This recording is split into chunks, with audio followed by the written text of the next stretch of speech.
నమస్తే, welcome to Pragathi media. నేను ఆదిత్య. ప్రపంచంలోనే అత్యంత ధనవంతుడైనటువంటి టెస్లా స్పేస్ ఎక్స్ అధినేత ఎలన్ మాస్క్ అంటే తెలియని వారు ఎవరూ ఉండరు. సుమారు 71 లక్షల కోట్ల రూపాయల ఆస్తితో నెంబర్ 1 స్థానంలో ఉన్నటువంటి వ్యక్తి ఏ కొరత ఉంటుంది చెప్పండి. కానీ అదే వ్యక్తి ఇప్పుడు డబ్బుతో సంతోషాన్ని కొనలేం అని వేదాంతం మాట్లాడుతూ ఉన్నారు. మాస్క్ చేసినటువంటి ఈ తాజా ట్వీట్ ఇప్పుడు ఇంటర్నెట్ను షేక్ చేస్తుంది. అసలు మాస్క్ ఎందుకు అలా అన్నారు, నెటిజన్లు ఆయనకి ఎలాంటి కౌంటర్లు ఇస్తున్నారో ఈ వీడియోలో చూద్దాం. ఎలన్ మాస్క్ తన ఎక్స్ ఖాతాలో ఒక ఆసక్తికరమైనటువంటి పోస్ట్ని చేశారు. ఆయన ఏమన్నారంటే, మనీ కాంట్ బై హ్యాపీనెస్ అని ఎవరైతే అన్నారో వారికి అసలు విషయం బాగా తెలుసు అంటూ రాసుకొచ్చారు. ఈ వాక్యం చివరిలో ఒక సాడ్ ఎమోజిని కూడా ఆయన జత చేశారు. స్పేస్ ఎక్స్ మరియు ఎక్స్ ఏఐ విలీనం తర్వాత మాస్క్ ఆస్తుల విలువ రికార్డు స్థాయిలో $852 బిలియన్ చేరిన కొద్ది రోజులకు ఆయన ఇలాంటి పోస్ట్ చేయడం అందరినీ ఆశ్చర్యానికి గురిచేస్తుంది.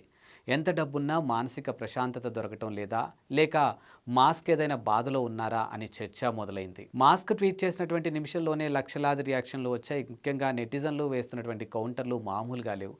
నిజానికి మాస్క్ గతంలో కూడా తన పని ఒత్తిడి గురించి, ఒంటరితనం గురించి పలుమార్లు ప్రస్తావించారు.